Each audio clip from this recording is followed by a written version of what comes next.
Ready for this stat on Indiana? Mm-hmm. Prior to the 2025 season, so that's the season we just culminated, just wrapped up with them winning a national title, they had 6 all-time wins versus top 10 teams. 6. They were 116-1 versus top 10 teams in their history. They beat 6 top 10 teams this year. Jeez. So they matched in one season what their entire program had done in its history in beating top 10 teams.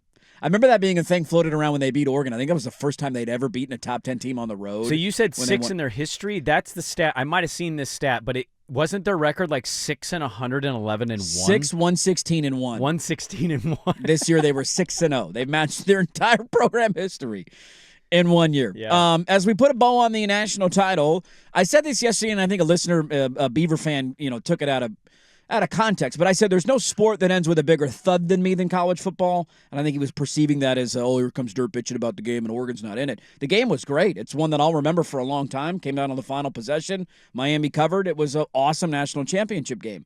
That wasn't the argument. The argument is simply the idea of waiting so long and having your champion crowned on January 19th, the Monday night after the division round of the playoffs, when you have so much momentum built up in the regular season. It just, like, we all watched. I'll be curious what the number ends up being. I think Indiana's been a ratings wagon for the majority because people are so interested in their story. Miami being in it helps, too. Like, Sure. That's a traditional I was shocked that more people – did you know in the semifinals, my team had no chance in that game. It was over the first play. More people watched Oregon, Indiana than watched Miami, Ole Miss. And that's not shocking. But it wasn't even competitive in terms of what the better game was. Yeah, but and it was like a 4 million gap. That's a big gap. There's man. a lot to this story. I get it. That's my Yeah. So I think the numbers end up being okay because of Indiana. I just think it's incredibly dumb and it's stupid to delay it so long and end the season on a Monday night. You don't like 10 days off? No, I don't. If you're going to do that long and have it this late in the year, why don't you play the game on Friday night going into the divisional round weekend? I don't know. I mean, Lanning's been spot on with this, and I hope he fixable. continues to try to be one of the loudest voices of the sport because I genuinely think he really comes off and describes what he wants about the sport in a really easy to understand way, and he's not a red ass about it. Right. The season needs to wrap by Jan 1. It has to, because then you can open the portal after that and have a normal offseason like every other sport and not have it happen in the middle of your playoffs. And it seems crazy to have a title game on what was it? Was it the 19th? The 19th. You know next year's the 25th? Right. Like, it seems nuts to say that, and you go, how do they wrap it up 18th? Well, you don't have a month off for some of these teams. You just go right into the playoffs. You get right into the games. How about that? What a novel concept. There's no delay with it. It's only going to get later in the years to come unless they drastically change it, which, we can all hope that happens. But I think it's interesting. So we now have had another coach add his name to the list of national champions. Kurt Signetti has done that and joined that exclusive list where there's not a lot of active guys with national titles. And now you have this big chunk of coaches who have been really good at multiple stops, some of them good for a long time. And I'm just curious, where do we see it going in years to come? Because you got Kalen DeBoer at Alabama. Mario Cristobal got to a national championship this year at Miami, has not won one. Mm-hmm. Steve Sarkisian was in the Final Four back-to-back years, and then they kind of disappointed this year, but they'll be right back in terms of expectations next year. Obviously, my guy Dan Lanning, who's been now in the playoff back-to-back years, but has been blown out.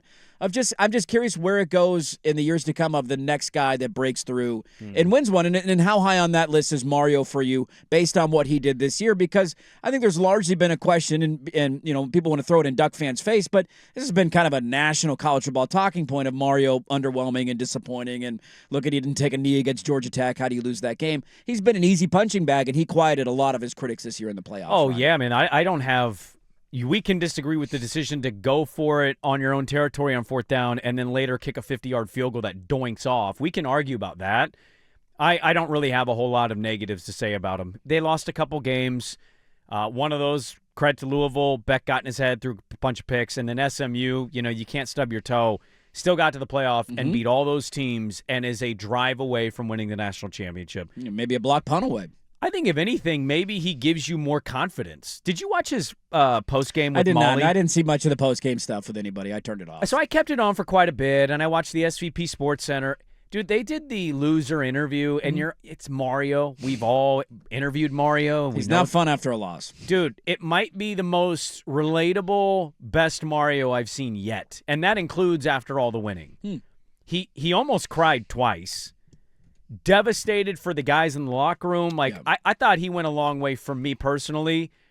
I'm certainly not going to pick them every year. It's going to be very dependent on your quarterback situation. Yeah. But there's no reason to believe going into a year Miami's not going to have a shot if they can get to the playoff. And I think in that conference, Clemson is still sitting there making me go, do you care? Are you going to care? Dabo's going to get fired next year if they have the year that they have this year. Or it's going to be a mutual parting of ways. Yeah, like something's going to happen there. Yep. Notre Dame's not really in your conference, and I think they'll fix this stupid 5-way tie situation so it'll be the highest-ranked team if they're locked with 8 teams is going to be in the conference championship game. They go to Notre Dame next year, by the way. Yeah, it's a great game. It's a fun game. He built up a lot of credibility for me, and he had kind of done that throughout the year, beating Notre Dame in the first or second week of the season. Yeah. And then going on from there, even after the losses, I'm like, okay, he's not going to do it. They rebounded really well, started to play good football. You're getting Tony back next year. He's going to be one of the greatest players in Miami football history. He Sark, Lane. Freeman's in this list Freeman, too. like, Next, and there's Lanning. all these up-and-coming coaches that are trying to knock the door down. I don't know which. It's hard to. You can't pick one. I know. It's really hard. It's no different than going into an NFL season. Josh Allen, Lamar Jackson, Joe Burrow. Who wins the ring first? You can have a team or a quarterback you like the most. You're not picking it with any kind of confidence. But as Signetti comes along, wins a title year 2 in the big system, I mean, there's no doubt about it, man. Like, I don't care what your level of fandom is for your team. Him winning at Indiana has to kind of have a lot of fan bases going, what? For sure will, dude. What? This is going to be horrible for college football in that regard because programs who have done nothing. I saw Oregon State fans tweeting, this is why it's so devastating what happened to the Pac-12 because we could have been Indiana. And I'm like, I mean, if you get a Signetti, though. Yeah, but that's like. But there's not going to be a lot go of Signettis get a Signetti. made. That's right. like I heard somebody on the show Right. before us this morning. Indiana's president identified Kurt Signetti like she had any idea that this was going to happen. Get the hell out of here. Yeah. You took a shot in the dark. You threw a dart at a board. You were Right. blindfolded, and you just happened to hit a bullseye. The funny thing is, too, his career arc, how many guys are coaches for 27 years, then choose to be an assistant for the greatest Yes. college coach of all time for 3. Takes a job at IUPUI or whatever the hell he was. Yeah, then he leaves for lower-level Yes. football to coach Elon and IUPUI and James Madison. Go get your next Kurt Signetti. It's so easy to do. I know. And you're going to have programs that have been knocked. Or mine's one of them. Like, hey, how the hell did he do it in 2 years? We've been trying to do this for a quarter century. And look, I think your fan base is going to ultimately prove me right on this. They may not agree with it today. I think he absolutely turned the temperature up in Eugene big time. I think the We're lane going hot seat conversation. No, not hot seat, okay. but the amount of talent coming back, Yeah. assume you don't suffer massive injuries, not being in a title game, I think is going to be viewed as a very disappointing thing. Oh, for sure. Even though in this era, it was this year for a lot of people, and they weren't even supposed to be there this year. I know, but next year's going to build even more than I was this told year they shouldn't did. even have been there. I'd rather not even be there. I'm not going to let it die. I'm not going to do it. You're never going to let that die. I don't think I'm are going to let you? that. That one's going to stick for me for a while. He That's gonna also stick for a hasn't while. talked about it. It's going to stick for a while. You I just guys- want to hear the logic of like, really? I'd love to hear the logic too. I mean, you can make fun of my team all you want for getting blown out. I would make fun of anybody for getting blown out at that level. I love making fun of people for getting blown out, but Oregon is Really? not going to operate the way LSU and Texas and some of these other programs are. Bama maybe with DeBoer. They're not going to operate that way because that's out of their DNA. Mm-hmm. But who are coming in next year with the most? I think next got to year win the title type situation next year. the most got to win the title situations next year. I think Texas is near the top of the list. I agree. I think They Sark's have to there. be. I would throw I'd find it interesting. Like, is Miami not in that mix for people? I know they got there. They've made it farther, but is that good enough just to make it?